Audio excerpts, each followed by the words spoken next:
নিৰ্বাচনৰ প্ৰস্তুতি প্ৰায় শেষ এইবাৰ মিত্ৰতাৰহে প্ৰসংগ যদি কবাত দৰকাৰ হয় এটা দুটা সিটত আমাৰ ফ্ৰেন্ডলি খেলাত কোনো আপত্তি নাই কিন্তু সৰহ সংখ্যক সিটতে এজিপি আৰু বিজেপিৰ বুজাবুজি থাকিব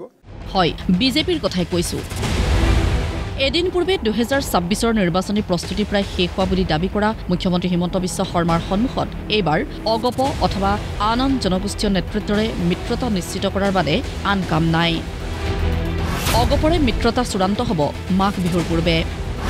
আন জোটসমূহৰ ক্ষেত্ৰতো ডেডলাইন 15 জানুৱাৰী এজিপিৰ লগত ইতিমধ্যে আমাৰ আসন ভাগ বটোৱাৰ আলোচনা বহুখিনি আগবাঢ়ি গৈছে আৰু মোৰ কেশৱ মহন্ত ডাঙৰীয়াৰ লগত দীঘলীয়া বৈঠক হৈছে ইতিমধ্যে আমাৰ দলৰ ফালৰ পৰা আনুষ্ঠানিকভাৱে এজিপিৰ লগত কথা পতাৰ প্ৰক্ৰিয়াও আৰম্ভ হ'ব মই ভাবো যে মাঘ বিহুৰ আগতে গণপৰিষদ আৰু বিজেপিৰ মিত্ৰতা চূড়ান্ত হ'ব ৰাভা হাছঙৰ লগত ডিসকাশন সম্পূৰ্ণ কৰিব লাগে গণশক্তিৰ লগত কৰিব লাগে মোৰ টাৰ্গেটটো 15 জানুৱাৰীৰ ভিতৰত গোটেইখিনি শেষ কৰিলো বিজেপিত এইবাৰ মহিলা প্ৰাৰ্থীৰ সংখ্যা বাঢ়িব কাৰণ প্ৰধানমন্ত্ৰীয়ে বিচাৰে 3-4 জন যুৱ প্ৰাৰ্থীকো প্ৰক্ষেপ কৰা হ'ব যাৰ বয়স তৰংগ গগৈতকৈ কম ঘোষণা মুখ্যমন্ত্ৰীৰ বিজেপিত প্ৰত্যেক বছৰে আমি মহিলা সংখ্যা বঢ়াই যাওঁ যুৱকৰ সংখ্যা বঢ়াই যাওঁ আমাৰ লক্ষ্যটো হ'ল যে বিজেপি যাতে এটা যুৱ এটা ইউথ সেন্ট্ৰিক পাৰ্টি হৈ থাকে সেইকাৰণে প্ৰত্যেকবাৰে আমাৰ লক্ষ্য হয় যে আমি যাতে নতুন মুখক প্ৰাধান্য দিওঁ যোৱাবাৰ তৰংগ গগৈহঁতে খেলিছিলে এইবাৰ আমাৰ লক্ষ্য হ'ব যে তৰংগ গগৈতকৈও তলৰ বয়সৰ ল'ৰা আগুৱাই আহক এজন দুজন তিনিজন আমি যিমানে পাৰোঁ মই ভাবোঁ যে আমি এইবাৰো সেই দৃষ্টিৰে চাম প্ৰধানমন্ত্ৰী ডাঙৰীয়াই মহিলাৰ প্ৰাৰ্থী বেছি বিচাৰে গতিকে মহিলাৰ সংখ্যাও এইবাৰ অলপমান আগতকৈ আমি বঢ়াব লাগিব বিজেপিৰ নিৰ্বাচন কেন্দ্ৰিক ৰাজনৈতিক পৰিকল্পনা ব্যক্ত কৰি মুখ্যমন্ত্ৰীয়ে লক্ষ্য কৰি ল'লে কংগ্ৰেছ গৌৰৱ গগৈ অখিল গগৈ আৰু বিৰোধীৰ আনসকলক কংগ্ৰেছীয়ে এইবাৰ বিজেপিক ভোট দিব কংগ্ৰেছীয়ে নিবিচাৰে কংগ্ৰেছ ক্ষমতালৈ অহাটো কংগ্ৰেছত এতিয়া সেই টুলুঙা কথাবোৰ লৈহে চলে আলোচনা কংগ্ৰেছ দলৰ ভিতৰৰ মানুহে বিচাৰে যে কংগ্ৰেছ আহিব নালাগে শাসনত কাৰণ অসমত ইমান কাম হৈ আছে আপোনালোকে চাওক কিমান দিন সাংবাদিকতা কৰিলে 15 বছৰ কংগ্ৰেছৰ গভৰ্ণমেণ্ট আছিল কেতিয়াবা কোনবাই উমৰাংচুৰ নামটো লৈছিল নেকি আজি আমাৰ বিকাশে উন্নতি আজি আহি উমৰাংচু থিয় হৈছে আপোনালোকে এতিয়া হাফলঙত যাওক গাঁৱে গাঁৱে আমাৰ চৰকাৰৰ কাম দেখিব কাৰ্বি আলঙত যাওক গাঁৱে গাঁৱে কাম দেখিব আগতে অসমত এইবিলাক জায়গাত আন্দোলন হৈছিল খালি পুলিচ আৰু মিলিটাৰী আহিছিল আজিতো এটা ভাবিব নোৱাৰা পৰিৱৰ্তন সেইকাৰণে কংগ্ৰেছৰ পৰিয়ালবিলাকেও এবাৰ বিজেপিক ভোট দিব আৰু সকলো সাজু হৈ আছে যে আমি বিজেপিক ভোট দিম সেইকাৰণে কংগ্ৰেছৰ ভিতৰৰ খবৰবিলাকো আমাক দিয়ে আৰু কংগ্ৰেছে য'ত য'ত বেয়া কাম কৰে তেওঁলোকে আমাক দেখুৱাই দিয়ে কিন্তু কংগ্ৰেছৰ সভাৰ ভিতৰুৱা কথাবোৰ কোনে কয় মুখ্যমন্ত্ৰীক পৰখি দিনাখন কংগ্ৰেছৰ মিটিং হৈছিলে তাতে বিজেপিয়ে কিমান হোৰ্ডিং লৈছে কিমান লোৱা নাই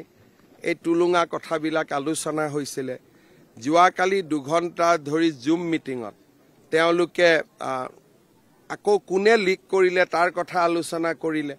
আৰু লিক কৰা মানুহবিলাকক লৈ জুম মিটিং পাতিলে গতিকে জুমতো কি হৈছিল সেইখিনিও আমি গম পাওঁ গতিকে কালি অলপ দুই এজনে টুইট কৰিছে জুবিন গাৰ্গক লৈ সস্তীয়া ৰাজনীতিৰ বাদে আন একো কৰা নাই গৌৰৱ গগৈয়ে বৃন্দাবনী বস্ত্ৰ সন্দৰ্ভতো গৌৰৱ গগৈক উভতি ধৰি মুখ্যমন্ত্ৰী হিমন্ত বিশ্ব শৰ্মাৰ প্ৰশ্ন লাজ নাই নেকি গৌৰৱ গগৈৰ 1.5 মিনিট সময় পাৰ্লিয়ামেণ্টত কৈছে এটা 1.5 মিনিটত কোনে বুজিব পাৰে যিবিলাক কেৰালাৰ এমপি আছে মধ্যপ্ৰদেশৰ এমপি আছে তেওঁলোকে কেনেকৈ বুজিব ই এটা সিৰিয়াছ কথা ইলেকশ্যনত ভোট ল'বৰ কাৰণে ক'ব নালাগে এটা সিৰিয়াছ এক্সাৰচাইজ কৰিব লাগে আৰু মই ভাবো যে জুবিনক লৈ চিপ পাব্লিচিটি কৰিব নালাগে হেতু মই তাৰমানে বৃন্দাবনী বস্ত্ৰখনো আনিব নালাগে তেওঁ লাজ নাই নেকি যে বৃন্দাবনী বস্ত্ৰ অনাকো সমালোচনা কৰে তাৰমানে তেওঁ মহাপুৰুষ শ্ৰীমন্ত শংকৰদেৱকো সন্মান নকৰে বৃন্দাবনী বস্ত্ৰকো সন্মান নকৰে তাৰমানে তেওঁ নিজে বুজাই দিলে যে মই এটা পাকিস্তানী এজেণ্ট হয় পুনৰ মিয়া প্ৰসংগৰ সৈতে বিৰোধী সাঙুৰি মুখ্যমন্ত্ৰীৰ মন্তব্য মিয়া সাৱতী গৌৰৱ গগৈ অখিল গগৈয়ে কণ্ডাকটা কৰি থাকোঁতেই যাব বিজেপি ইমান দূৰ পালেগৈ যে আৰু ধৰিব নোৱাৰে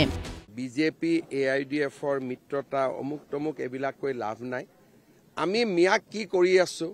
এইটো মানুহে দেখা পাই আছে গতিকে AIDFৰো যদি কাবাৰ ঘৰ আছে আমি উচ্ছেদ কৰা নাই জানো আজিওতো এভিকশন চলি আছে সেইকাৰণে এইবিলাক বাজে কথা কৈ লাভ নাই গৌৰৱ গগৈ বা কংগ্ৰেছে নিজে মিয়াক ভাল পায় নে বেয়া পায় সেইটো কওক তেওঁলোকে মিয়াক মাটি দিম বুলি কৈছে নে নাই এভিকশন হোৱা মিয়াক তেওঁলোকে এভিকশন হোৱা মিয়াক ক্ষতিপূৰণ দিম বুলি কৈছে নে নাই গতিকে মিয়াক কোনে ভাল পায় মিয়াক সাৱতী কোনে ধৰে কান্দে কোনে অখিল গগৈ কংগ্ৰেছ পাৰ্টি গতিকে আমাক এইবিলাক কথা কৈ লাভ নাই মানুহে বুজি পায় বিজেপি বহুত আগত ওলাই গ'ল এতিয়া ধৰিব পৰা অৱস্থাত নাই আৰু মুখ্যমন্ত্ৰীৰ মতে অগপৰ সৈতে কিছুমান আসনত বন্ধুত্বমূলক প্ৰতিদ্বন্দ্বিতাত আপত্তি নাই অগপ সভাপতি অতুল বৰাৰ প্ৰতিক্ৰিয়া এইবাৰ আমাক বেছি আসন লাগিবই আমিতো 2016 চনত আমাৰতো এখন ইয়াতকৈ আছিল তাত 14খন বুথ কৰোঁ আমাৰ আছিল 14 নাম্বাৰছ আছিল তাৰপিছত কমিলে বুজাবুজিৰে বহাৰ বা তোতা হৈছে গতিকে ডেফিনেটলি আমাৰ কৰ্মকৰ্তাসকলে আশা কৰে যে আমাৰ চিট এইবাৰ বাহক বৃদ্ধি পাওক ব্যুৰ ৰিপৰ্ট প্ৰতিদিন টাইম